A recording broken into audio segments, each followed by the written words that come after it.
By Sabine Siebold and John ChalmersBRUSSELS. Reuters. Fury over the forced landing of a Ryanair plane in Belarus has upended the agenda of a European Union summit dinner on Monday, where leaders were due to discuss relations with Russia and Britain but will now also consider punitive steps against Minsk. Belarusian authorities scrambled a fighter jet and flagged what turned out to be a false bomb alert to force the civilian aircraft to land on Sunday, and then detained an opposition-minded journalist who was among the passengers on board.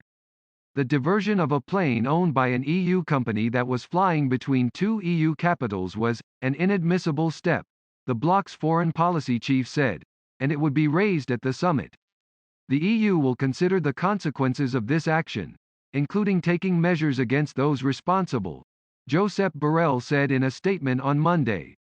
Biden travels to Camp David for the weekend protest in Paris to show support for Palestinians. Today in history for May 22, ND Queen visits HMS Queen Elizabeth in Portsmouth. Austin addresses military graduates at West Point. Shopkeepers view damage on street in Gaza. Morning scenes at Gaza port following ceasefire. Japanese forces hold annual firepower exercise. Wilmer Valderrama and Moises Arias on their new movie Blast beat Jews in New York. Protest Israel. Biden no shift in commitment to Israel's security. Biden coy on nuclear discussions with North Korea. Expert. Blood in suspect car from slain Iowa woman. AP top stories May 21. P. Schumer. Hate against Jews. Palestinians as wrong. Child dies after Southern Caliph. Road rage shooting the president of the 27-nation EU's executive, Ursula von der Leyen, tweeted on Sunday that the outrageous and illegal behavior of the regime in Belarus will have consequences.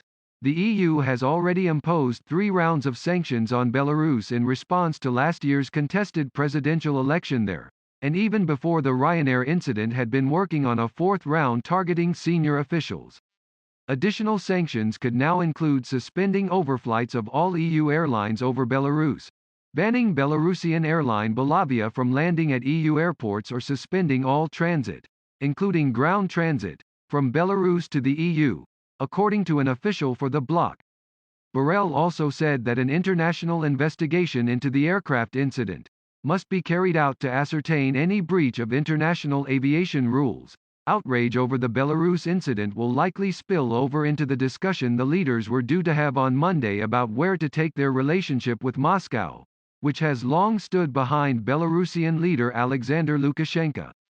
The EU has trod warily on imposing sanctions on Belarus because of the risk that it would push Lukashenko into even closer ties with Russia. Reporting by Sabine Siebold and John Chalmers. Editing by Giles Elgood.